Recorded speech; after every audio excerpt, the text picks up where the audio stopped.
right. Okay, we are live streaming. It's 4:30 and we'll call to order the Grand County Planning Commission. All in person, but Tony and Josie is not here and I'm not sure if she'll be joining us later. So to start, we'll have citizens to be heard. It doesn't look like anybody's in the Zoom meeting. Sam, did you want to make a comment or are you here to just observe? Well, I'll comment later in the hearing. Okay. Thanks. Perfect. So if there's no one here for citizens to be heard, we'll move on to ex parte communications and disclosures. So we do have the small area plan public hearing. Are there any ex parte communications to share? That we will move on to approving of our March 14th meeting minutes. Has everyone had a chance to review the minutes? Does anyone have any comments? I move that we approve the minutes. Second. Motion by OB, second by Makeda. Any discussion? All in favor, raise your hand, say aye, and Tony is an aye, and Josie is an aye. That is unanimous. Lovely. Okay. So we'll move on to Trish with our county commission update. Okay, I don't have very much. Our last commission meeting was on the 15th. We went hybrid, so that was pretty exciting. We kind of did it as a test it out, and so we're going back. I mean, occasionally people can be, to Zoom in, but I think the goal is we'll all be here and start having citizens here. So I'm excited about that. I think anyways, I did hear some feedback, like people said, well, we can't hear you guys super well. So anyways, but Yeah, learning how to speak in those mics, Right. and just Yeah. remembering to use it. yeah. So we'll have to work on that. We did notice the vacancy and intent to appoint a replacement for the at-large county commissioner. And that will happen the next meeting on the 5th. We did have the public hearing for the rezone of 4400 Spanish Valley Drive. And the developer was there. And then I think we had I was trying to think, maybe about 5 people call in-ish. Yeah, that was about right. Mostly the same folks that had called in previously, but I thought that was great. And then we have just begun really infant stages of we're calling it the noise reboot. After House Bill 146, I'm starting to block it out. I want to block it out. Is that wrong? I think that's right. 146. So just starting to just bounce around ideas of where to go. And then I think 146 hasn't been signed yet, has it? he didn't sign it, Is she That's not all gonna we sign know. it? Remains Yeah, to be seen. you don't know. but he didn't veto it. But I've he been didn't tracking sign it. it. I've got it on my book. Yeah, that's Checking it every day. So that's kind of All interesting. right. I mean, they don't have to sign it, right, for it to go into law. So, but that goes into, is it May? I can't remember the date. 4th? Something like that. Is that right? I don't know Okay, exactly. yeah, Nice. so, yeah, anyways. And then lastly, Mark Stilson is gonna start doing quarterly, some little kind of workshops before commission meetings. And I asked him on the first one, I think it's the second meeting in April, he's gonna kind of just go over, I think it's great if we can, and the goal is to advertise it, right? We're really bad, the county, about advertising, being the city's great, but advertise it. And then, I asked him to just kind of go over the basics. What's our surface water? What's our groundwater?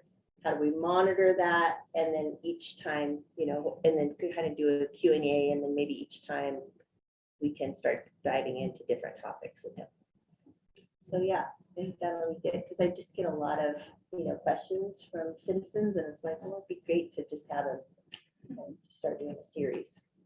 But I did notice that Science Moab, they're next, and I can't remember when it is, but they're having Jack Schmidt on that, and Arnie, and I think it was Mark. There were 3 individuals. So Jack Schmidt is kind of like the Colorado River Compact guru, right? And so that's cool. Yeah.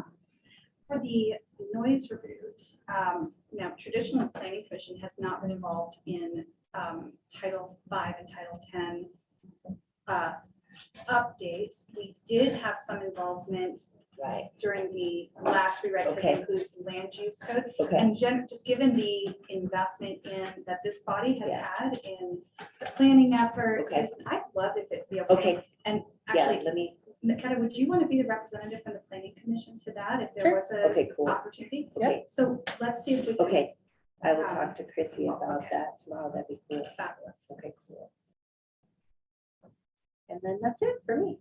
fabulous. Any questions for Trish? Okay.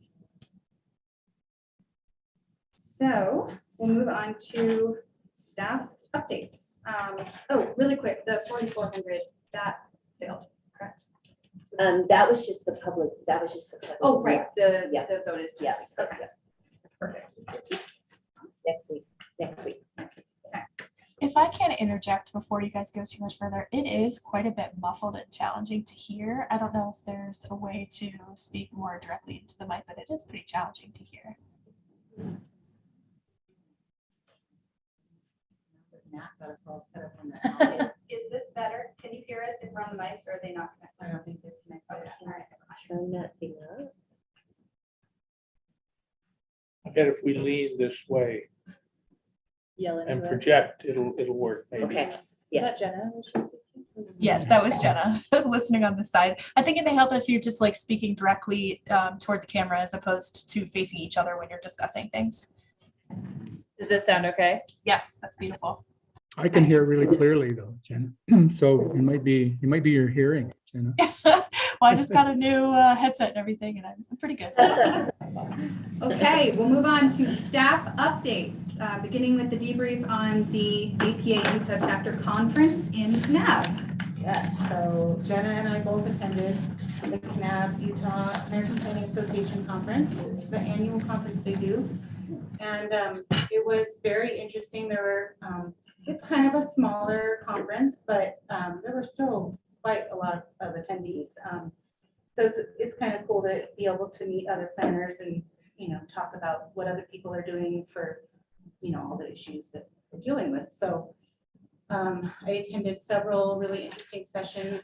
One of them was actually on how different communities are implementing the internal ADU stuff and from the HB 82 bill, and a whole presentation on like really getting into the detail of that and kind of what counties can require for internal ADUs and what they can't require. And one of the interesting things was that I asked, well, for a lot of communities, they don't allow ADUs in a lot of their zones, but this actually requires them to allow an internal ADU everywhere. And so I asked, well, we actually allow ADUs everywhere in our residential zones. So does the bill say anything about whether or not we can prohibit internal ADUs? Because it dawned on me, like, it's requiring you to allow internal ADUs in all residential zones, but it doesn't specifically say you can prohibit them if you already have a detached ADU on a property. And they said it is kind of a gray area that they didn't really, maybe they didn't think about it, but most likely it would be something we can say that we're not going to allow, and that it was probably not meant to be, that they by default you would have to allow like 3 units in a residential zone. Right, okay. So, but that is something that I would, we'd want to bring up with Christina probably and have her give like an official interpretation on what she Okay. thinks. Do you want me to do that? Sure. Okay, I'll do that, yeah. But I took good notes on that one, and I think I have a really good kind of, I've got my brain around what we can propose for our ADU ordinance. But basically, as of now, with the state law the way it is, everybody can build an internal ADU unless you really can't regulate them until you have your own ordinance adopted to regulate them. So we need to do that, and that is on the list of land use code updates. So that I feel like is something we can tackle now and get that done, at least get that checked off the list. Yeah. So then I also attended one on, of course, there was a couple of different water sessions. There wasn't really any there wasn't a session on water that really pertained to kind of where we're at in our stage and the way that we're set up with water. Our district is so tiny and some of the other water districts out there in Utah are huge. We're doing all kinds of different things with water rights and going back and looking at how they've over assigned water rights historically. And now we have to kind of start, taking care of those and limiting them.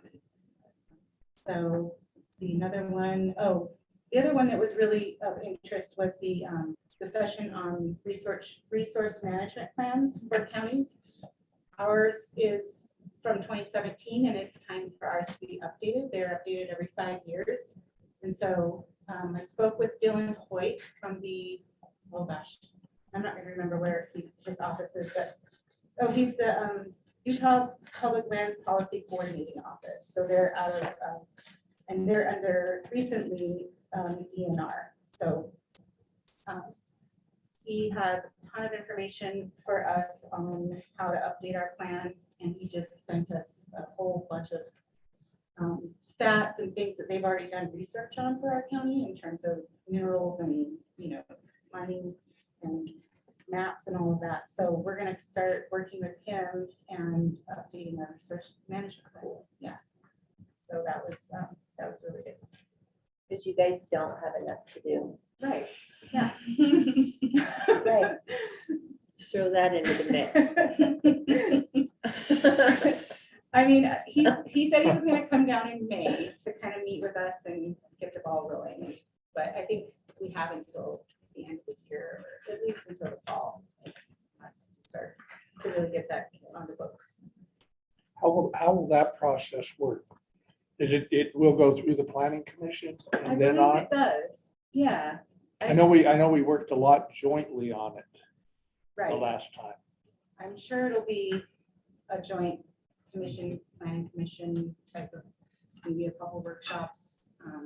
I'm not really sure how we're going to design that yet, but your input is definitely welcome for that. Okay, so that was the conference. And then as far as another part of the conference was a long session on the legislature updates. And so there's a bunch of them, but I guess the main takeaways were like the requirement now to have a water element in your general plan, and that's kind of coming down from the state, meaning they want, even though Utah doesn't require general plans to be, they're not legislative, they don't have to follow them, they're only guidance, but the way that they kind of alluded to the fact that because the state is now requiring this water element and also a new income housing element, that it's kind of going in the direction more of where it looks like it might be evolving, where the state is going to maybe require some part of the general plans to be followed by law. So it's not that way yet, but they are requiring these different elements in your general plan. So the water element is one. So we're going to be working on that, obviously, and beefing up that section in our general plan. And then the other one was the mid-income housing element in your general plan. And that is something that the interesting part of that is that it was part of a bigger housing bill that was passed this year for the Utah Department of Workforce Services. And it's to develop and submit to the Commission on Housing Affordability a methodology for determining whether a municipality or county is taking sufficient measures to protect and promote moderate income housing in accordance with the required moderate income housing element in its general plan. So basically, the idea is that they're going to start to want us to track what we're doing and how many affordable units we have out there and how many ADUs even, and those kinds of things. So something we probably want to do anyway. So yeah, so that's, I mean, it was good. There was a little bit of pushback from other municipalities in regard to that, but yeah, anybody have any questions on those big changes? Obviously, some of the other little changes coming out out of the state legislature updates will be probably put on the back burner for now until we get our other updates done, because we've been working on those for a while now. So we'll bring some more detail and report on those in the future plan commission. The other this stuff update was on the land use code steering committee. We are meeting, OB, Josie and I and Steve are meeting on April 1st to kind of go through what we have so far on the spreadsheet and kind of what the feedback has been so far from the commissioners, and get together some ideas more for our April 12th meeting, which is going to be a bigger group, I believe. Yeah. And so, so that'll be really good. I know that Christina we talked today, just kind of briefly, about what the next step would be for the land use code updates. And we were thinking that it might be good to just go ahead and do a check-in with the county commission on April 5th, is their next meeting, and see if they have any more kind of focus on prioritization. And then in between now and then, we put together a little bit more of a timeline on each of those land use code updates in order to present, like, okay, these are the things we could work on simultaneously, or while we're getting the Nexus study updated for housing, we can be working on this other thing. So, in addition to touching base on the 5th, maybe that's something where you and Jacques and OB and I and Lisa can meet before the 12th. Okay. Yeah, that And sounds just good. make sure that we have a plan in action for how we Yeah, want to structure that that sounds- time. yeah, Does that make sense work for you? before the 5th. Before the 12th is the big one, right? Right, yeah. That's the joint. We're gonna do a workshop, or is I it don't, just? it's just like a steering committee. John, you had put together this committee. I don't know if you remember or want to chime in right now on the April 12th land use codes meeting. Yeah, so the April 1st meeting was internal group, like a steering committee, much like our, similar to our steering committee for the general plan. And then what we wanted to do is meet with the planning commission and do a workshop on the land use code elements and help guide that process. So hopefully we, on the 1st, which is Friday, we would bring forward some recommendations and priorities from staff. That's what I'm thinking, Elisa. Are you thinking what I'm thinking? Just be clear, the 12th would be a workshop for the planning commission. Sorry, I just want to make sure I have my Yeah, dates. I'm just trying to look at the calendar because the planning commission regular meeting is on April 11th. Yeah, And so what I have on my calendar for the 12th was a land use code review team. That's right. Yeah, so that, sorry, yeah, so the plan, there's an update on land use analysis on the 11th. I have that. Do you have that, Elisa? For the planning commission? Yeah. Yes. Yeah, that would be on the agenda. That's more, are you talking about for the work? Okay, so that- there's the Bill Bryan. timetable. There we go. So this isn't cast in stone. It can always change, of course, and it has a number of times. So the goal would be to move ahead with the land use analysis. Well, this is the update on the land use analysis from Bill. Sorry, that's the land use analysis that he would do based on what he's got for feedback. The land use code team review is on April the 12th. So that's still a larger group of internal people. And then I think, for the 19th. yeah, I think we need to flesh this out a bit more just to see how the planning commission fits into that process. So let's, whether it's before the 19th or we pick a different date, let's just make sure that we have some sort of conversation between the county commission and the planning commission representatives to make sure we have an agenda for tentatively the 19th. Yeah, so that's the land use section that will eventually, hopefully, be adopted in June. So I know we got a number of balls in the air. So we got the land use code one, which can take time. That one's going to be a follow through from the general plan. We've got the land use section, which will be an update to the element in the general plan that will be adopted hopefully in June. And then we got the adoption of the general plan, which is that top-down approach with the gap analysis. And that's, as you know, was noticed already, has been noticed for public hearing on April 19th as well. So besides the land use analysis on the 19th, we're also going ahead with the public hearing on the general plan. Is that confusing? It's not confusing. I just wonder, I don't have a calendar in front of me. Is it possible for us to, so our next meeting, our first meeting in April is, The 11th. oh, so we're doing our public hearing on the 11th. We're not going to have any sort of red lines as a planning commission. Can we see if it's possible to add one buffer meeting for the planning commission in there so that we as a body can redline it, look at it together, receive comment, and then have the public hearing? I mean, the commission normally doesn't keep the public hearings open across meetings, so I'd prefer to just maintain that. But I do think it would be worth it for the full body to look at it together before we have the vote to adopt. Could we see if we can make that happen? So you're talking about the general plan, Emily, right? Sorry. Emily, that's the references to the general plan? So I would hope that we could have a general plan redlining meeting ahead of the meeting where we hold our public hearing and vote on our recommendation. I know this is, yeah, this is really squished together. We're trying to do this Okay. at the same time with the land use analysis, so they're fitting together. But the land use one can take a little longer time because that'll be an update, a later update. You know that already, I think.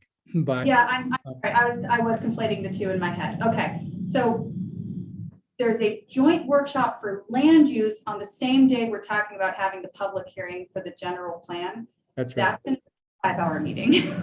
That sounds like a bad idea.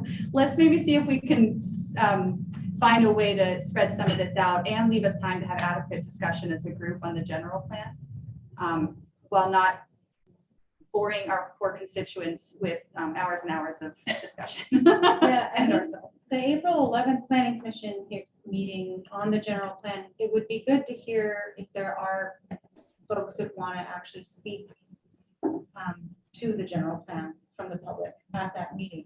Yeah.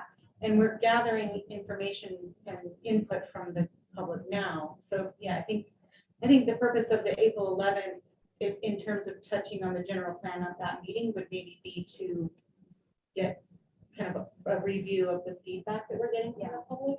Does that seem like?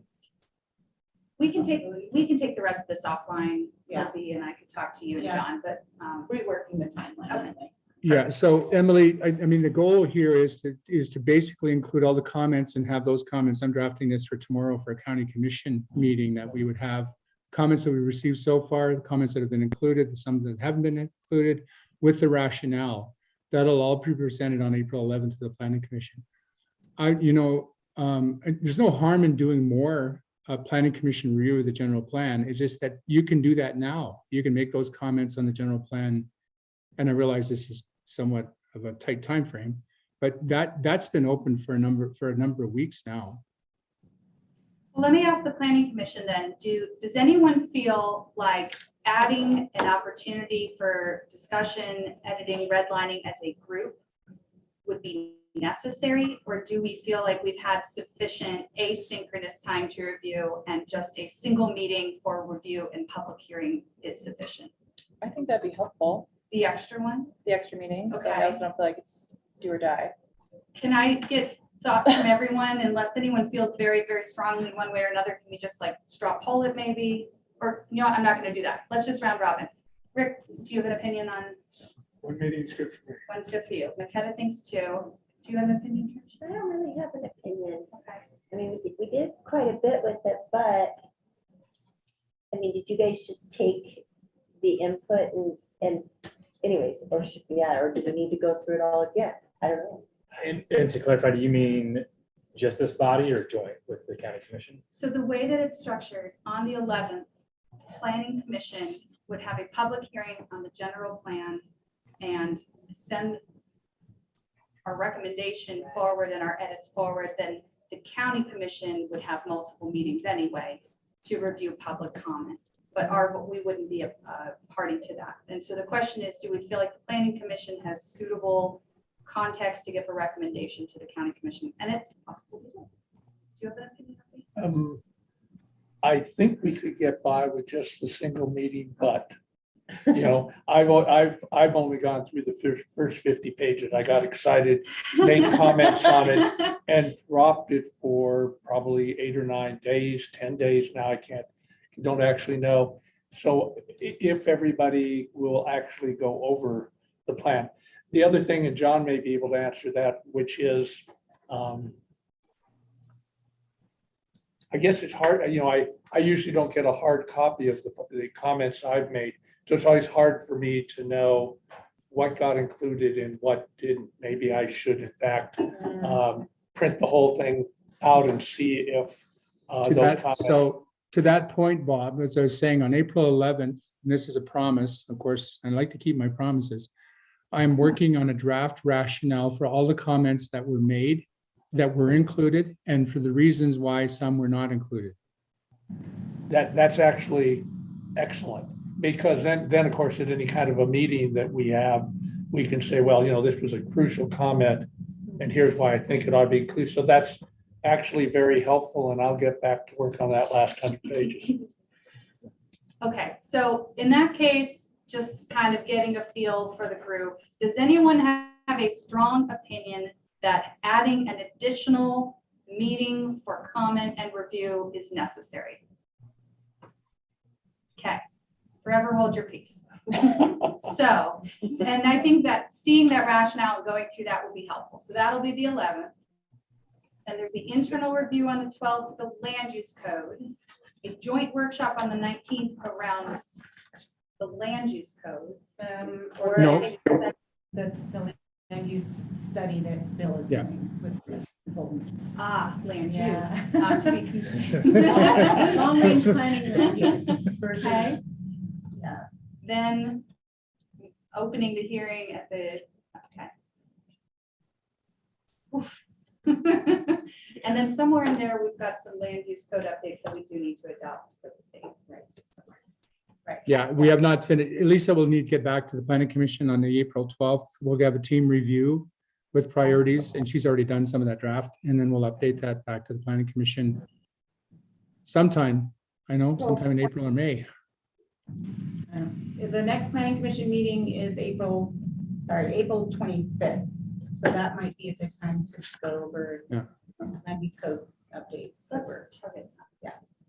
So I'll start adding everything to the calendar that you guys all have the Google Calendar, and I'll share that link again so we can kind of keep this all straight in our minds. Thank you. So yeah, I And think then that what was was the directives? well, that's That was basically this. all we were, just kind of checking in on if you guys had anything more to say about what we should be looking at for those. Can the steering committee, someone just send some draft notes from your meeting on the 1st back to the rest of the group after you guys meet? Yeah, so Bob's on there, right? Bob O'Brien's on there, and I think Josie's on the group, right? And Steve, And Steve? Okay. I have a clarifying question about the land use code updates. This is regarding the spreadsheet that we're all commenting in. Yeah. I made a comment and then deleted it because I wasn't sure. I'm always a little bit fuzzy on where the line is for what we're able to regulate and what we're able to Sure. really have a say in what we're doing. As far as this like requirement for the, seeing a lot of comments about requiring employee housing, all that stuff, right? Are we able to have any like qualitative requirements of people for that, like conditions for employee housing when we're requiring that of people, or is that just like you have to have, you have to have employee housing, end of sentence, or is it employee housing and then able to have some kind of parameters? In terms of how it's developed or How it's developed, or how it's qualified, how they're qualifying. I guess I'm just curious about employers exploiting the people that are living in those places. Right. And I'm curious if we have any I think we do. I think ability to have a say in what is happening there. that's been my idea about any kind of new requirements that we have for affordable housing or workforce housing. If we're doing like a blanket thing where we're requiring developers of new subdivisions or new commercial uses, for example, to have a certain amount of employee housing, then we should be also stating very clear design guidelines and like development guidelines. Okay. You know, as much as we can, and that's where I think I would go with proposing as much as we want or we see fit, and then of course the attorney can kind of pare back what. Great, perfect, thank you. I think that's important. Yeah, we have the comment. Thank you for helping me understand the calendar. Any other comments or questions? before we move on? I promise if I have the questions, somebody else does too, so might as well ask them. Okay, so that's it for our staff update. Oh, I'm sorry, before we open the public hearing, one last thing. I happened upon an article about the updates in Washington County that they made to their overnight accommodations section in their land use code. And one of the things that they adopted back in October was a decision to do a study on the feasibility of overnight accommodations, specifically related to its effect on housing prices in the community. And I don't know how deep it was going to go, but they gave themselves a 3 to 4 month window to complete it, which is about where we are now. So I just wanted to update everybody that I reached out to Lisa and John to see if we could reach out to Washington County, and if they do make that public, to let us see what came of it. You know, obviously their community is not the same as ours, but I'm sure there are things we can learn. And seeing Washington County take those steps was reassuring, and I think, you know, should help us also think about what else we can do to back up the policies that we put in action. So I wanted to just update them. Okay. But it's not letting me, so I'm just going to try it differently. Okay. So this moves us into our public hearing, and what Elise is going to do is open up. Yeah, so the version that's in the packet is, there's been some updates to the documents, even after I'll put it in the packet. I think what we might do is open up for comments now, and I'll just keep the hearing open while we're reviewing the documents, so that if there are additional comments while we're reviewing. Okay, so it's 5:02, and we'll open our public hearing to review the Bookcliff small area plan. Looks like we have one person who's here to make a comment. He's everywhere. You're everywhere. He's there. And if you want, so you're not like leaning into the owl thing. Do you want to maybe grab a chair and pull it up to the table? I'll just scoot in. Perfect. If you could state your name for the record, Sam. Sure, I'm Sam Van Wetter. I work with the Rural Utah Project here in Grand County, and I'm really excited that Planning Commission is taking on this small area plan in the Bookcliffs. As many of us Grand County residents know, it is a fabulous piece of wild country in the north of our county. It is a vital wildlife corridor. It's really one of the last best untrammeled wildlife habitats in the western United States. It features Utah's largest roadless area, which is one of the country's largest roadless areas, and that's partly in Grand County. There are valuable cultural resources, layers of human history from early ancestral rock art all the way up to some of the first white settlers writing their names and inscriptions of the dates that they were traveling through, French fur trappers and the folks who followed after them. And there's a vibrant ranching community that exists in the Bookcliffs region, in Grand County and in Uinta County, who live really pretty neat remote homesteading lives up there at the base of the Bookcliffs, mostly in the desert apron. And I just think that it is a part of Grand County that doesn't get as much attention as other parts of our county, and that's a good thing. But it is pragmatic planning to maintain this area for conservation, for wildlife, and for recreation. So I'm in support of any designation that would protect that area. It certainly fits into Grand County's planning, long-term planning, to maintain it as is and establish some protections around it. So I'm excited to hear this conversation. Thank you for your comments. Gladly. You're welcome to stay for the conversation. Thanks. I'll be Awesome. nearby. And I see some chats in the Zoom, but I only see 5 participants. Laura, is there anybody, or Jenna, I think you're, anyone in the waiting room? No, no additional. Okay, all right. Well, I'm gonna go ahead and just keep it open. So if people are watching on YouTube and they'd like to join, all I ask is if you join to make a comment, raise your hand or put something in the chat and we'll make sure to recognize you. So, okay. So We want to share that. yeah, let's maybe do this.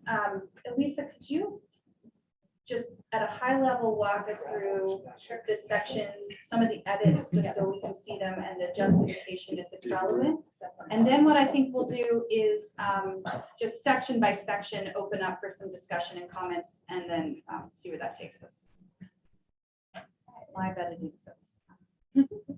So as you can see, it's set up here. Oh, you know what this supposed to be, so what are they saying? If I can reach that too. Oh, good call. There we go. All right. So, Okay, thank you. So yeah, the small area plan, this came together rather quickly on short notice when we originally had a small committee formed. And so I got some of the, I didn't know much about the area, but I've been educated very well quickly through our little committee, and Kevin, Commissioner Walker, and also Commissioner Stock helped to send a lot of information to create this plan.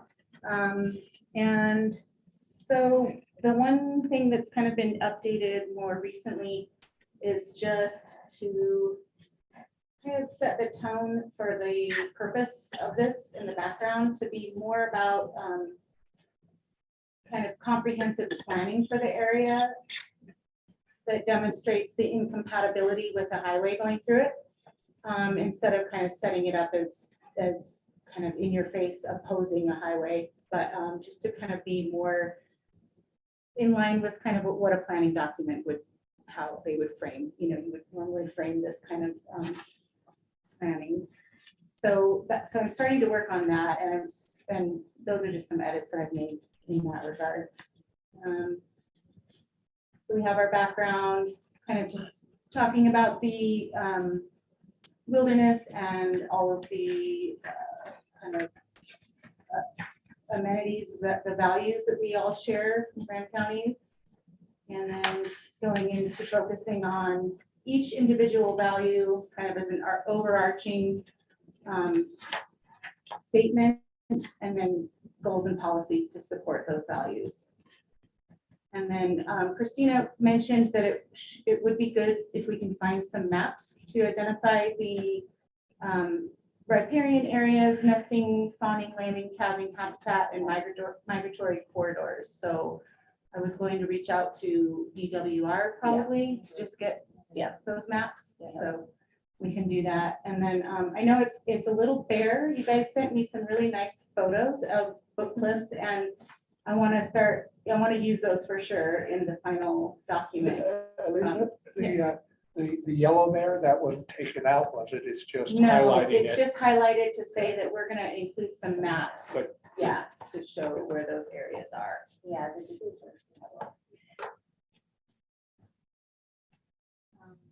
And so our values, you know, the first one is all about the sort of conservation effort for managing Bookcliffs for wildlife populations and protecting connected whole ecosystems. And then we have the social, cultural resources, past and present. So that's to do with archaeological sites and protecting those, as well as protecting the area for kind of that backcountry experience, roadless area. Then we have our, this might be the last value, but so for balancing use of public lands with the means of local services, so that we don't put too much burden on our county roads department by opening it up to with a paved highway. It would put more pressure on those rural roads and require more maintenance from the county, which we can't really handle. So I thought I had access to a PDF version of this one over the discussions. Is it possible to share this just so those of us who have our devices can have it open? yeah, the PDF version. No, Our the, site. the, just Google. Oh, the Yeah. Google, yeah. Yeah. I thought I had it in my email and I guess not. I think maybe it got, the link got broken or something. I tried to use that one too.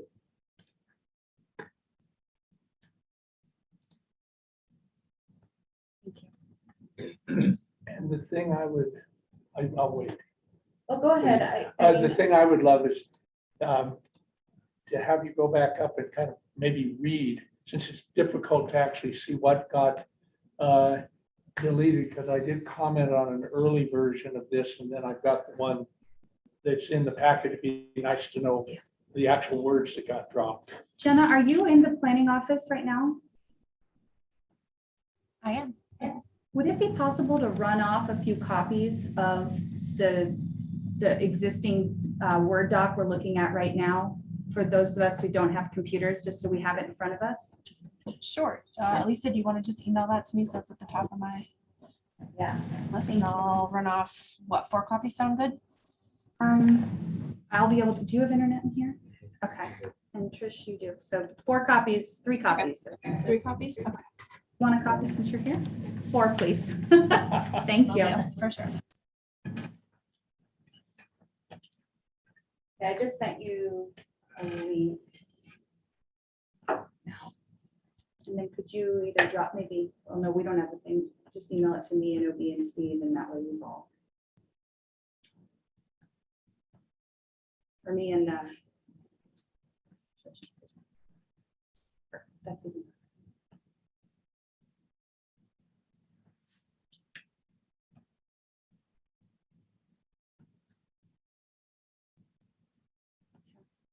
So that way we can go through it. Yeah.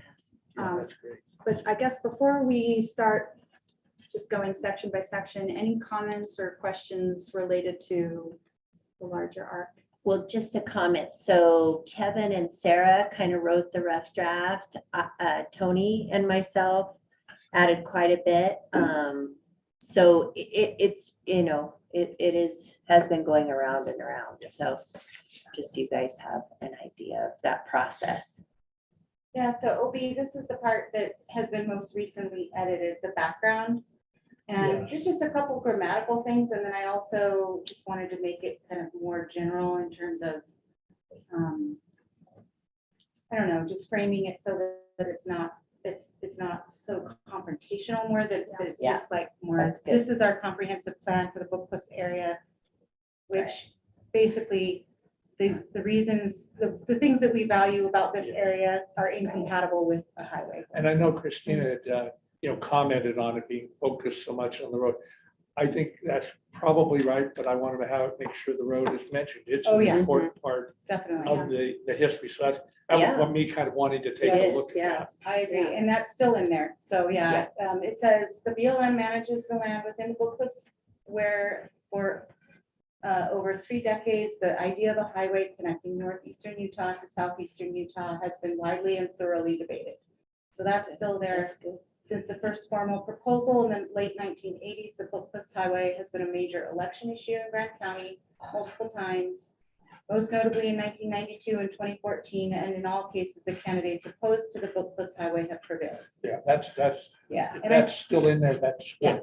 Is there a need to also, and I know that Christina has been very involved here, but is there a need to express that it's not just been an election issue, but there's been constant and consistent citizen opposition to this, even outside of the individual election results? I feel like the election results sort of just muddies. Mhm.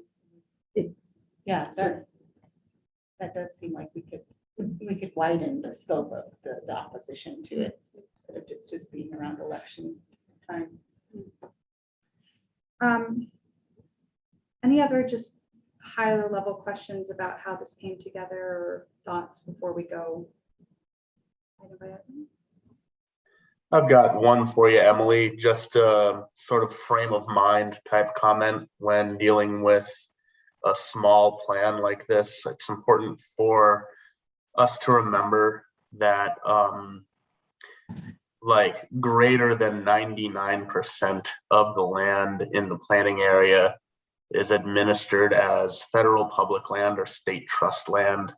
The county does not have actual administrative jurisdiction over any of these documents. So essentially what we're talking about here is an op-ed piece that's coming from the county and being presented to the BLM and trust lands.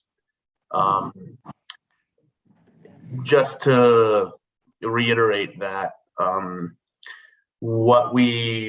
think what helps us the most when preparing a plan like this is approaching it from a constructive, we know what your management obligations are, and we think this is how you can best achieve them. Approach is the right way to dance between the raindrops, dealing with intermingled public land and trust land. That's always a curious thing. Also, there is some very small amount of unincorporated private land, which we actually do have jurisdiction over. Much like the Taylor properties on the LaSalle Mountains, we should include and make sure we solicit input from particularly the citizens who live there. We wouldn't make a small area plan for Spanish Valley without talking to the residents of Spanish Valley. So just a couple of thoughts there. I want to make sure that this doesn't catch anybody off guard, but I think it's very important that we do this. I think it's very important given the local control mantra that we allegedly like to hear from Salt Lake City, that we show we have done planning and we have considered this area. I think you were, never mind, I'm gonna keep my mouth. I have a hard time being appropriate. I think that's a great idea, and you're only talking about a couple ranchers. And then Tony, I don't know if you think it's appropriate, but the division has the Cunningham Ranch, right? Those couple WMA, the wildlife management areas. So would it be appropriate to have the division? I don't know. I want your opinion on that. It really, I think, depends on kind of the gravitas we want to be associated with a plan like this. I don't know how many small area plans we have done before. I don't know what the precedent is for how the county and the commission expects preeminent branches of government to approach small area plans. But I think if we want this to carry, the more comment we solicit, the more weight it will carry. Even if we end up disagreeing with various administrations, showing that we've asked only makes our position seem more serious, right? Right. I'm going to recommend when it comes time to make a motion on this regarding our recommendation to the commission, that we include a instruction to staff, direction to staff to ensure that any private property owner in that area is given Absolutely. ample I notification. didn't even realize that. That's a great idea. Yeah. So just however we go about that, let's just make sure we capture that in our motion. Thank you, Tony. So everyone now either has access to this doc digitally or has the document in front of them. We also are sharing the screen, so anyone watching has access to the green lines on the screen as they update. So maybe let's go through section by section, and if anyone has any comments or questions, I think we'll just take them up. Does that sound good? The positive is it's not very long. It is not very long. It is very well written and not very long. So let's start with our, just kind of at a high level, the introduction, not the background, but the introduction. Any comments or suggested revisions for that section? A great description. Okay, what I'm going to do is I'm just going to move us quickly through it unless anybody interrupts me, and then we can always come back up if there's any additional comments. So in the background section, I had noted to Elisa before we had this in front of us, I only wonder, and Tony, actually, you might be somebody who could guide us through this. So I appreciate your reaction to some of these comments. Focusing solely on this being an election issue as a measurement of local concern feels narrow. And I would like to add a line specifically acknowledging that this has been an ongoing community conversation and that for 2 decades, there's been consistent citizen support of keeping this wild and protected. Okay, so I'll just make a little note in here so we can change that language to broaden it. Okay. Yeah, I think it's worthwhile still like maintaining some mention of electoral issues, but Mhm. that the citizen opposition is certainly really important. I agree with that. Any other comments for this section? Okay, so we'll move on to the purpose. Shoot, are you sharing? your screen? I am. Okay. Thank you. Sorry, I did that.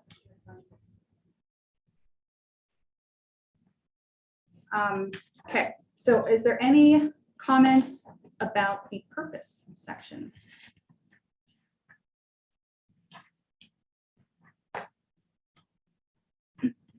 Okay.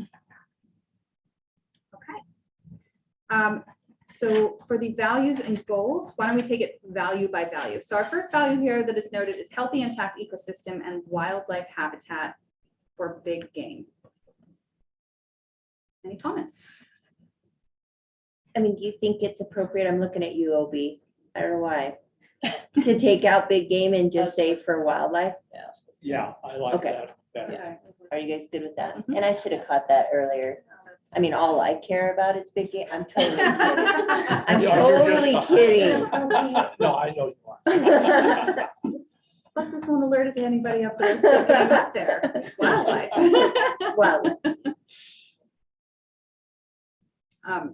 I think the focus on water is, I mean, I know we called this out in the policies. I don't know that I would suggest a revision. I was surprised that it was sort of just only mentioned in terms of source perennial water. It seems like it's a bigger issue. But, I don't know how necessary that is. and at least it because we said big game, you kind of might have to just modify within that paragraph. You know what I mean?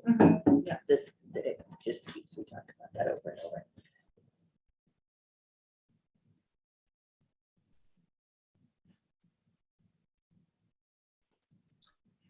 This is Josie. I do have a comment just in relation to that, whether or not to include big game, is I do think that there is value to kind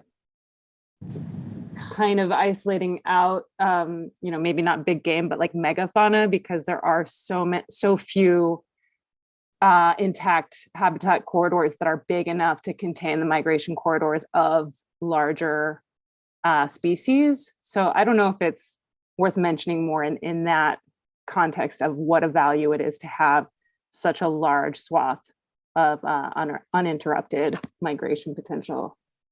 And Josie, I agree. It is the reason that maybe it's just fine to not modify an exceptional habitat for elk, bison, bighorn sheep, pronghorn and mule deer. But it would be also nice to mention how large the area is that's roadless. Right, Maybe even in there, though I know we do it at other places. yeah, Maybe the place, so as the pressure of climate change increase, it becomes more important than ever to conserve land supporting large wildlife populations and to manage intact ecosystems wherever possible. The Bookcliffs are one of the last remaining swaths of land in the area with an ecosystem conducive, intact to support big game and large game and wildlife populations. Serving as a rugged, remote habitat for elk, bison, bigfoot. We know how to make it longer, don't we? Make those words count. What did Tony call us? you know, what we need here, Neil, when he edits my stuff, he just chops it into like a fourth of what I wrote. And I'm like, okay, that's cool. I'm What's the down with line? that. He goes, It would have he been goes- shorter, but I didn't have time. That's Oh, right. yeah, Mark, that's right.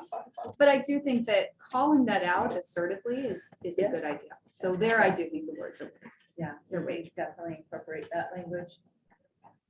good call out. And I just love the focus on whole ecosystems because it's not just that, oh, well, a road would only take up a small acreage. It would have drastic effects on the sustainability of that ecosystem.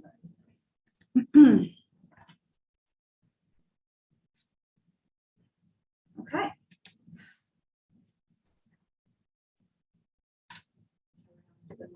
Any remaining comments around the statement, the value statement, or there are two goals underneath the value? Any additional comments? I just noticed Alyssa's comment about maps to identify wildlife areas. I'm sure the Grand County GIS department can help you guys out with this in planning, but DWR has all of those inventoried habitats for summer and winter range available on their website. So you can, if it's a technical capacity thing, I bet the GIS department can help you track those down, but they're available for free online.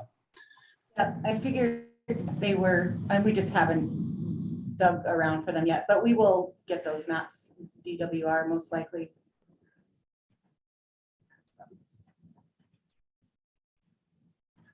Okay.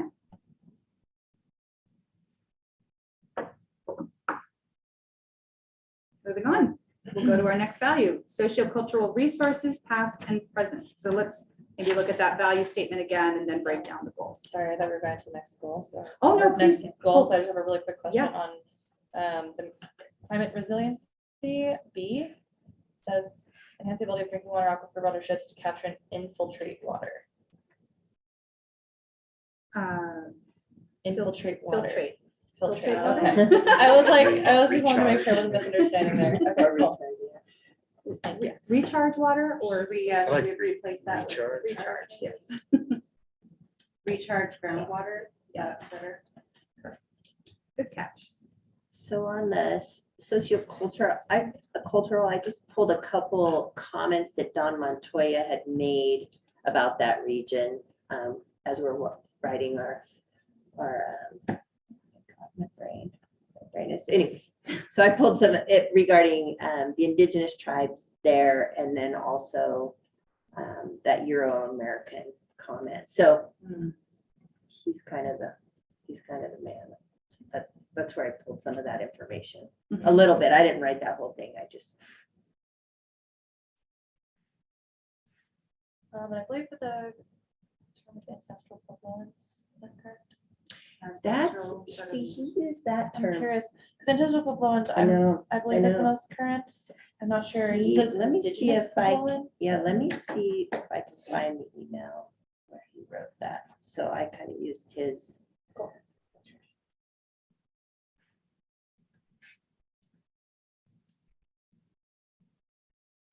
What indigenous Uinta Utes and ancestral equivalent?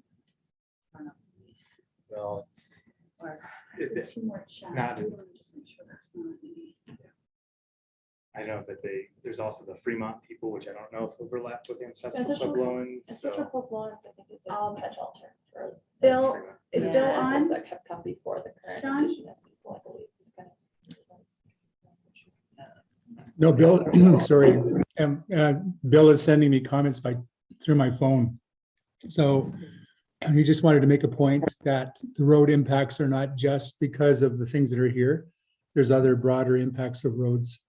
Operation and maintenance is one, obviously, dust is one. But he's saying search and rescue will be a little more stressed because there's more access to the backcountry. I think that's what he's saying. Let's capture that when we get to the balanced use of public lands within the means of local services value and make sure that we return to that. And if he's, John, would you see if he is available to join by phone? And if he's not, that's totally fine, but, Yeah. okay. And then Right. he's on our historical preservation society. So do we feel comfortable just making a note for staff to come back and double check on that terminology Yeah. before final adoption by county commission? Can I follow up with one more question? Great. I'm curious, do we have like somebody we consult with who's a part of these indigenous communities for things like this in areas that have archaeological resources and things that are important to them? Yeah. Do we have somebody to consult with? I think that's really important for this and other things. I think that's what they've been working on. So So he's working. with he's somebody. been working on this. Yeah, it's the land acknowledgement, and this was kind of. Sure. So what he wrote. Do you want me to just read it really quick? Let's see. On historic contact with Euro-Americans, I don't know how to say that word. Oh, I know.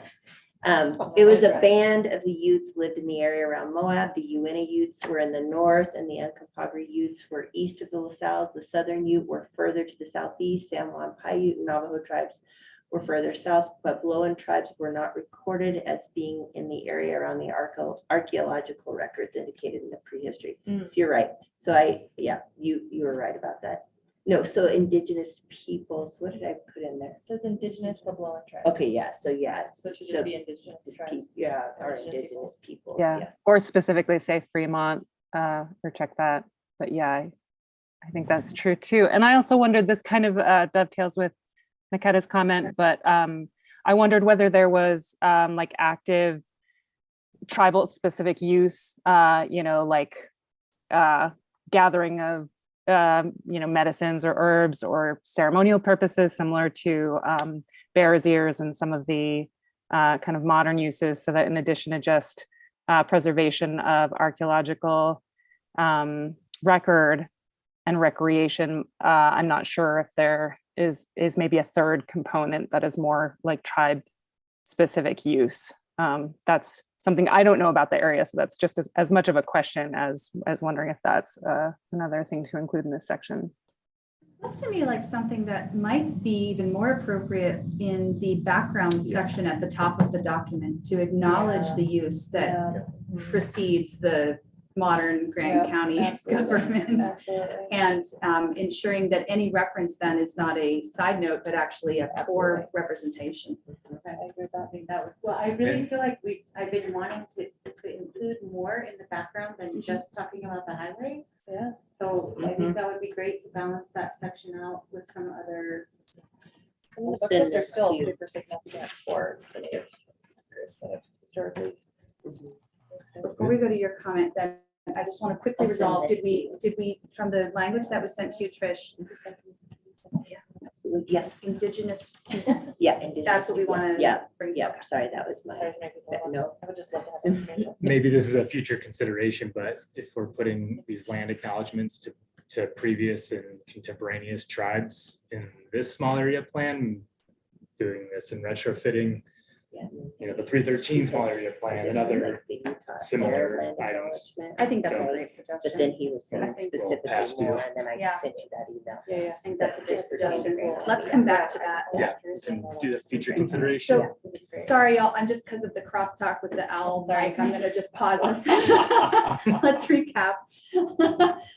Okay, Oh, so it's called now. the language, Bye, Sam.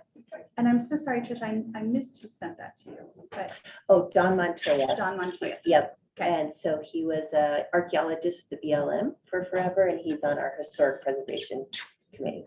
Fabulous. And was that background just more general? Was it intended to potentially be? It's for the land acknowledgement from the yeah, Gotcha. because we're currently writing our land acknowledgement. Okay. in county, so we're still not done. Which gives a really nice detailed summary, like history of Indigenous peoples. And- Yeah. And I forwarded that to you. Perfect.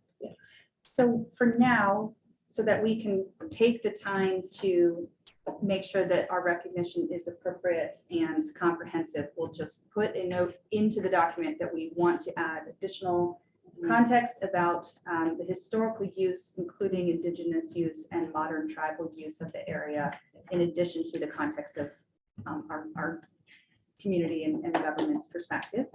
And we're updating, so Indigenous people will replace what was in the document as Indigenous Puebloan tribes. So that's what we're gonna. Yeah, that's, Okay. that is there. For, Indigenous. So we want, if we're reflecting,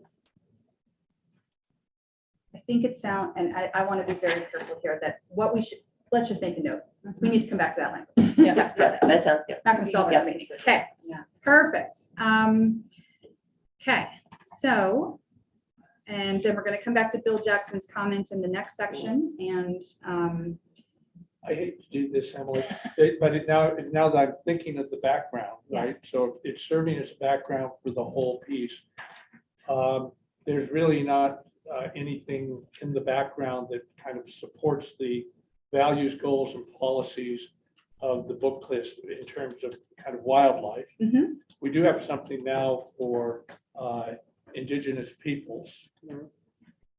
We do, of course, have a little bit in the background on the political kind of thing about the road. So I'm wondering if we need to put in the background that this is this wonderful pristine area just to mention, because then it reflects the values as we go on down. I think that's a great call out. Right. I think that's great. And again, just for the sake of not editing in the meeting, I think making a note, but no, I'm glad you Yeah. called that out. Wonderful. Okay. Josie and Tony, since you're joining digitally, I just want to make sure you guys have a chance to contribute and I'm not talking over you. So anything else we're still on the value statement under socio-cultural resources past and present. Are we comfortable moving on to the goals? Okay, so the first goal is to protect petroglyphs, pictographs, and other archaeological and cultural sites with the 4 policies underneath that, which are now pulled up on the screen. Any commentary, anything that's missing or needs discussion? Baketa's out of the room at the moment, so when she gets back, we'll see if she has anything to add, but seeing none, I will go ahead and move us on to the second goal. Preserve opportunities for remote and uncrowded recreation. And there are 5 policies under this one as well.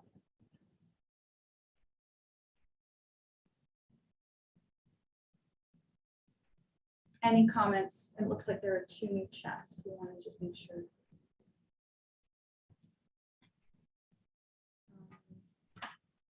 Chatter over the owl is getting a little froggy. That was from a few minutes ago.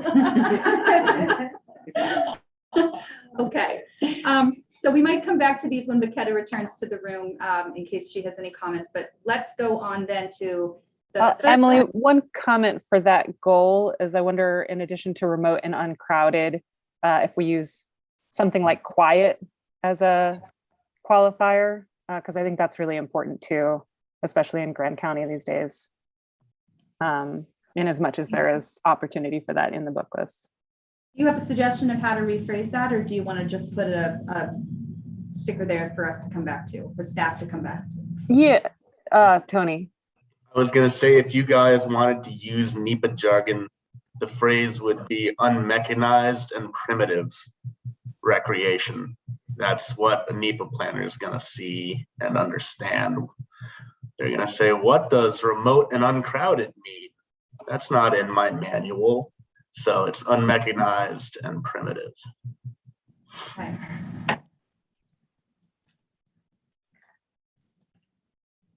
Preserve opportunities for unmechanized and primitive recreation. Is that it? Do we want to keep, so get rid of the remote and uncrowded? I mean, it might be worth having both jargon that would be recognized by NEPA and also words that would be recognized by an ordinary citizen. Yeah, I agree with that entirely.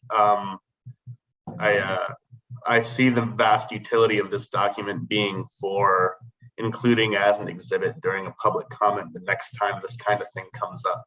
You know, the Bookcliffs Highway didn't make it to open EIS comment in e-planning this time. Tony, say preserve opportunities for remote and uncrowded recreation to unmechanized and primitive uses, or am I now getting too in the weeds? I think something like that, like a hybrid. Yeah, kind of sounds great. phrase. Yeah. Now see if you can, yeah, now see if you can remember that. What did I say? I blacked out. Maketa, just before we go too much further, we just reviewed the goals under the second value section.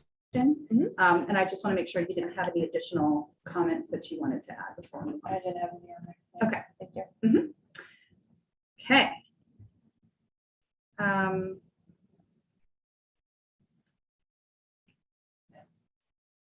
Thank you, Tony. That's great. Okay. Perfect. Something like Yeah, that. and noting that in the policy list, it also kind of starts to use a little bit more of that jargony nomenclature, which is, I think, good for a policy section. And I'd still be for using something like quiet or, you know, something like that. I feel like that's not quite touched on by remote and unmechanized.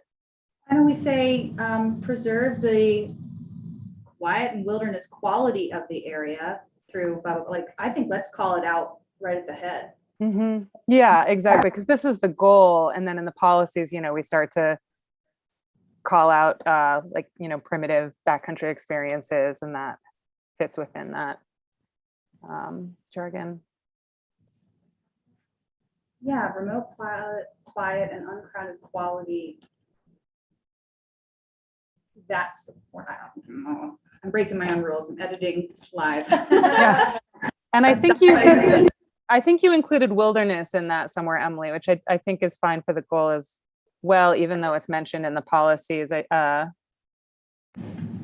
forget what you said, but it had a nice ring to it, like a quiet and remote wilderness experience or something like that.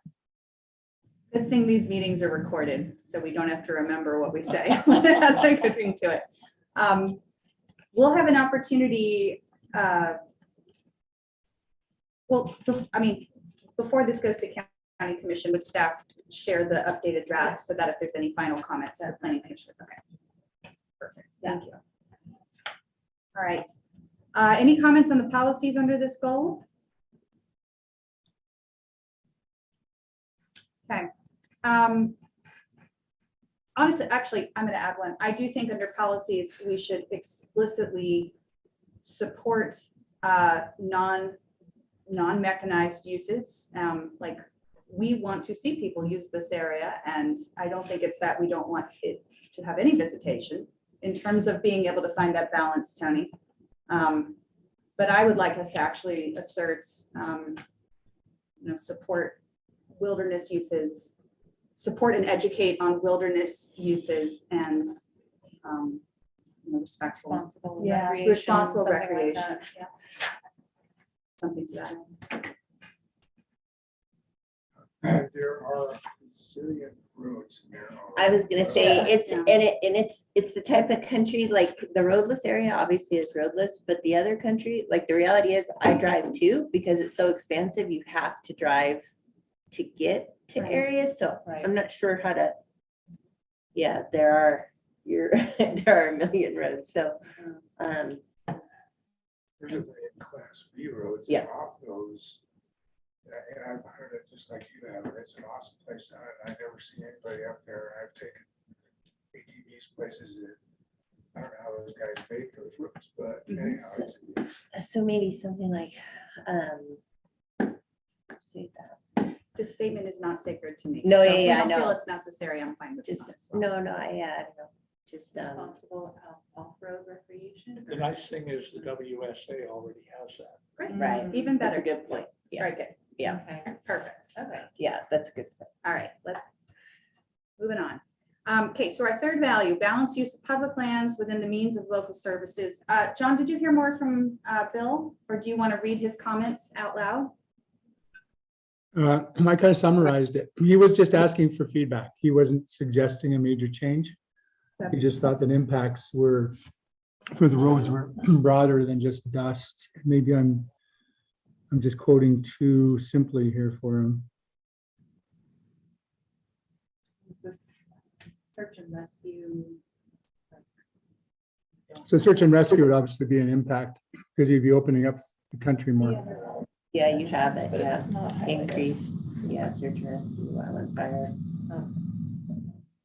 Oh, there we go. We do Yeah, have that. yep. Good deal. Wildland fire response in that area, I think, is something that we, On there, Tony? yeah, wildland fire response in that area is incredibly expensive. The only way we manage it, there's a lot of state land. We do a lot of work in this in my office, my 9 to 5. Helicopters and airplanes are really the only way to tackle that. And when you start talking about paved roads, you start talking about trailers, you start talking about brake fires. There's just so much potential for nasty, expensive wildland fire for the county. When you start talking about increasing roads in the Bookcliff, it's I don't know how to study it, but Cigarette butts. Yeah, so what I'm seeing on this one, I agree with what you're saying, Tony, and I think that the gravitas of that is kind of ignored by only seeing like 2 bullets there. I want to see that bulked out to where it's 4 or 5 bullets that are really hitting on safety. So you want to break those apart, maybe? Yeah. And I'm not Okay. sure how to do Yeah. that, but, and then really highlighting the wildfire one.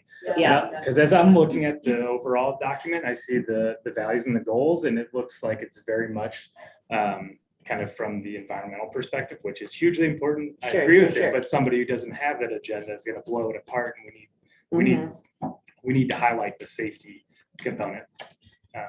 Yep. Which more people mean it's just, it's going to go up. It's a tinderbox up there. It's a lot of steam. I mean, safety as well as fiscal, because I think this is a really pragmatic section that also says, hey, we're a rural community that has to foot the bill for maintaining the safety of people who recreate in this area. So it's a very not heartstrings, but just very practical section that I think has a lot of teeth. So I agree. you start lapping seats and air tankers up there, you're talking about $100,000 an hour, getting to the millions in a couple of weeks. Well, not to mention that we just have limited personnel also as far as emergency response goes that are already pretty, strapped down here, so. Yeah, and it's a 5-hour turnaround. Yeah. So Basically. can we put a policy in there that's promote fiscal responsibility of county resources? Ooh, that's good, yes. I'm done. We had something like that in an earlier draft, I think that Kevin Walker added. I saw something. It's like, Yeah, that's good. Yes. so good with numbers. how about making it illegal for the people to say it's one of their favorite places online? Yeah, no geotagging allowed. We should probably wrap up this meeting so we don't have any more highlighted focus on it. So avoid actions that would increase maintenance needs of County B roads, avoid actions that would significantly increase search and rescue response times and resource disbursement or something to that end. Yeah. Avoid actions that would increase wildlife fire management and response or increase risk of fire in the area. Tony, your point about the trailers. What is the nature of this huge state block? That's the roadless area, and it's all sit So left. It's sit left. And it's petrifying. And they have tried to go in before, not very long ago. I want to say about 10 years ago. Bob might remember more. They tried to go in and do some drilling in there. And it was really actually conservation organizations, Foundation and all those that stopped it. But that's all Sitla. That's the roadless area. Is that where also the governor was doing a horse thing in Yeah. there and said, you know, really, you've got Sittler, you really can't do this, though it doesn't have authority over them, they decided to back off. Yeah, yeah, it was a Yes. super big political, and yeah, Yeah. they took some people in on horseback. Not to get too far into the I'm sorry, It was let's, funny. Yeah. I don't know. I'm gonna stop this one. I know. I was I'm just sorry. curious, I was just curious what the block was, so just Oh, says no. state, that was all I was asking. Yeah, they It doesn't obviously specify did some Sitla. trade somewhere. I Okay. don't know. It'd be That was all I was interesting to curious know the about. history of Okay. that.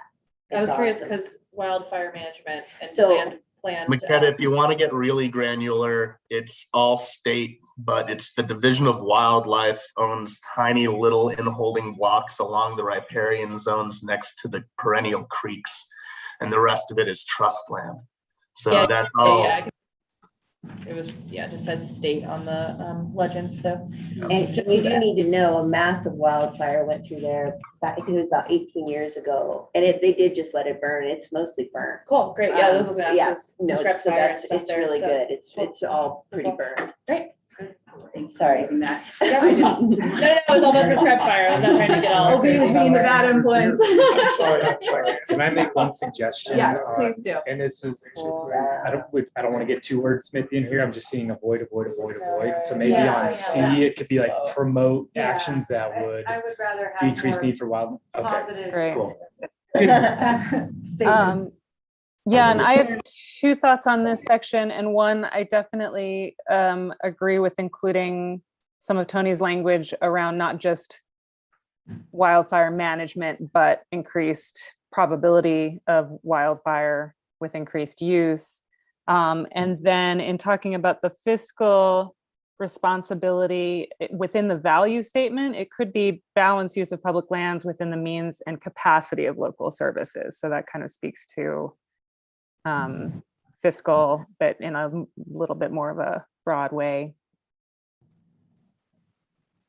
Because means, I mean, that's kind of the same thing, but I feel like to have a word like capacity, which implies that we are limited.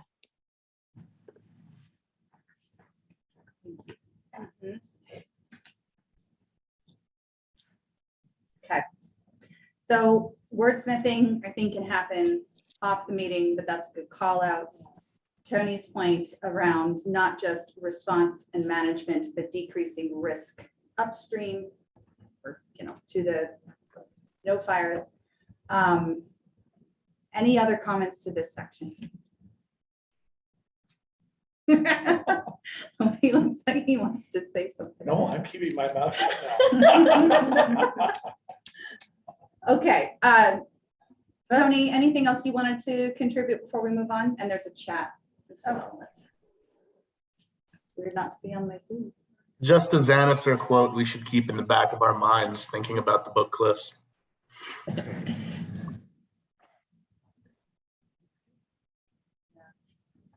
Very good. Might be not a bad thing to have two quotes up top. Or a concluding one. Mhm.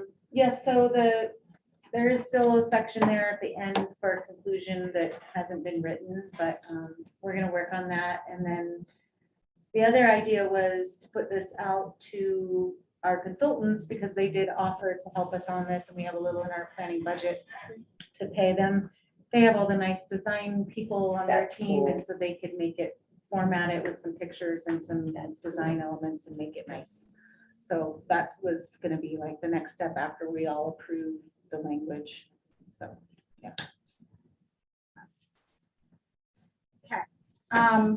There is nobody who has joined us to make any additional comments.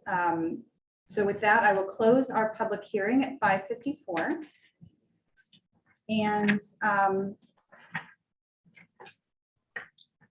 given that this is sort of a different style to our public hearings, I first just want to make sure, is there any additional discussion, any other edits that anyone would like to see incorporated or discussion that needs to be had before we move forward to a motion? actually do have something just with the, the goal of address dust sources on public lands. Doesn't seem like it quite fits there. I think it is, the policies are important. Does that go more into climate resiliency? I actually think it's, so the dust issues create dust on snow, Right. which has not just effects on the climate in the area, but we are already seeing the effects of climate change affecting our community. I mean, the floods last summer and the fire that we had to deal with are perfect examples. Dust on snow will affect us. And I do think it's worth calling that part out even more broadly. That's So- why I was thinking maybe Yeah. it would go more in Yeah, I agree with you. climate resiliency under the Yeah. second goal. Yeah, I was that's- kind of wondering how that would, Yeah. where Though- that fits best. Yeah, I think that's great. Yeah. I like that. Just- Sorry, Yeah. where is that? Where you? That's at the Well, it's very at the bottom. very Under end, the it's just first kind of hanging value out by of itself. Yeah. I see. Just under county, public services, and I'm not sure how it relates necessarily to maintenance. The strain on county. I think that makes sense. I think that makes To move sense to the too. climate, section. Okay. And let's, if we do that, so would the policies go under it, or are we saying add a third goal to that top section? Oh, there's not very Didn't many have a thought. policies. Oh, I was thinking it fits fairly well under managed area for climate resiliency. However, that seem, maybe those, I don't know. I'm going to push back on this. I actually think calling it out as its own individual issue can speak to the values that were already discussed, but I would hate for the real impacts to get absorbed into what is already a very powerful section if it's an opportunity for us to add one more justification for this problem. Because if the county is invested in decreasing both the climate but the infrastructural effects of dust on snow and dust in general, then to me, that's an infrastructure and county resource problem that would require additional time, resources, and so on to offset it. So they're interrelated to me. Yeah. I want to give more weight to this bottom section and keep those fangs in the document is my sort of Yeah, we can general. just expand upon it too, to line that out a little bit more. But I mean, like dust can kill, juniper and other like trees and stuff, like it's happening all over Arizona. so- The air quality, I mean, I think adding a policy of promote Yeah, healthy that's air good. quality in Grand County by diminishing dust effects in our air would be, we have one of the higher rates of lung cancer due to the materials in our soils, all that's in our lungs, so I'd like to. Okay. I So can work then with maybe that. bulk that out a little bit more. Yes, Maybe bulk it out, yeah. Yeah. I can put and I'm some not shutting it down. If there's thoughts, if everyone No. wants to move it up, I think that's great. That's that's just good dialogue there. Yeah, very conflicted on that. Yeah. Strong opinions either way. Sorry for the crosstalk. No, I would add Tony some and depth Josie. to it because it Yeah. does seem a little, it's like. it's hanging Yeah, out like there, something but- like the goal is like Yeah. adjust dust sources, So you might improve just air have to- quality, Yeah. blah, blah, blah. I'll And then bulk it up a and couple maybe, more. maybe reference back to the climate section. Yeah, as well, yeah. somehow. Yeah. Yeah. Just gonna add a comment there. Okay. I would say address dust sources on public lands, something climate and county resources. Pointing back to it is the point I was going for. And then, we're not sharing, screen sharing. So the suggestions I'm adding is under the goal. The goal is currently address dust sources on public lands. So I think adding a reference to diminish climate effects and fiscal impact on county resources, something to that end. Our policies currently reclaim drill pads after production ceases, reclaim unused or redundant oil and gas roads, no new road construction. And I do think calling out explicitly, maybe above no new road construction, something to the end of diminished dust impact on air quality, visibility, local flora, and dust on snow effects or something like that. Hashtag save the albedo, yeah. Hashtag save it. Okay. All right. So any other discussion, any other comments?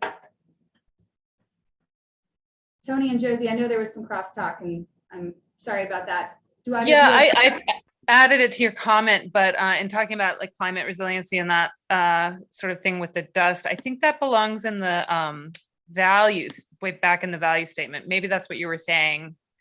But you know, balancing the use of public lands with the means of local services and something about climate change, blah, blah, blah. I'm going to make a comment there as well. I think that's a good call out, Josie. Okay. Tony, did you have anything to add? No, I'm good so far, thanks. So with that, if anyone would like to make a motion, I don't think that there's actually a sample motion on our packet, but it would be essentially to move to send a favorable recommendation to the county commission to adopt a small area plan, inclusive of the edits and discussion from this evening, and including the direction that the county staff reach out to the local landowners. So something to that effect. Anything else we would add? I think that's good. I'm not gonna, I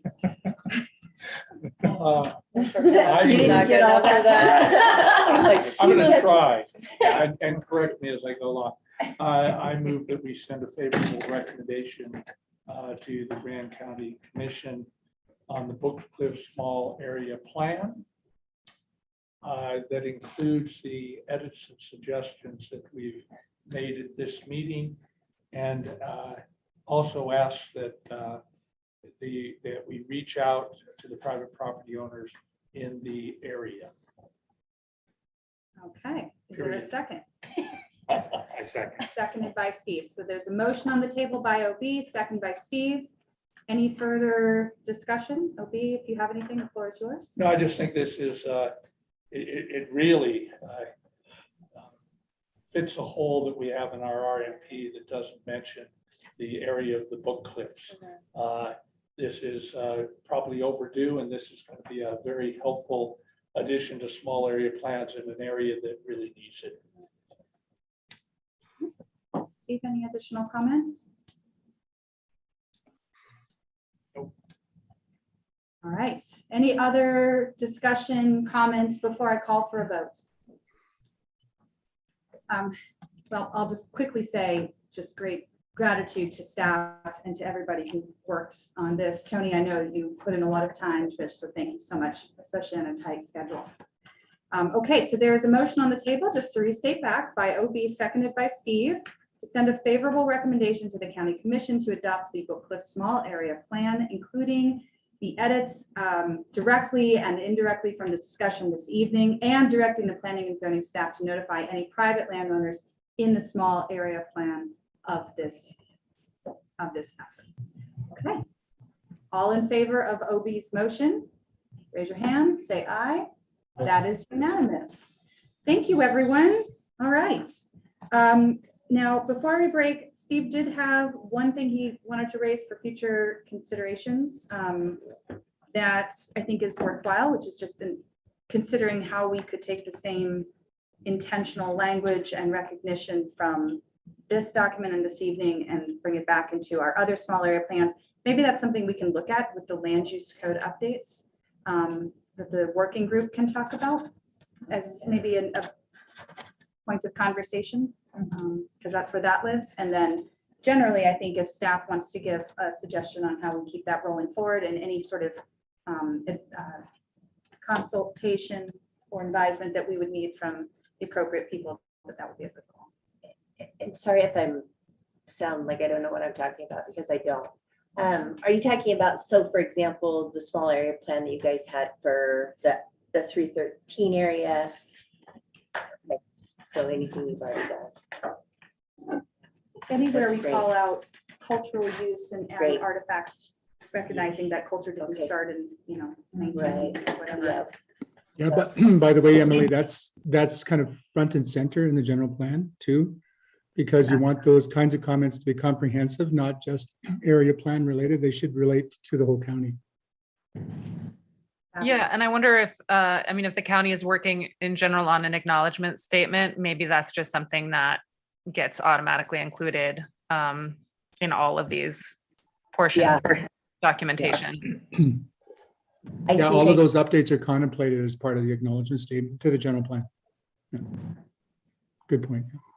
Yeah, I think the goal was to have that acknowledgement statement. I think it was by the end of the year. I know it wasn't, but they're probably actually, Pretty close. I they're would probably think. pretty close. Mhm. Yeah.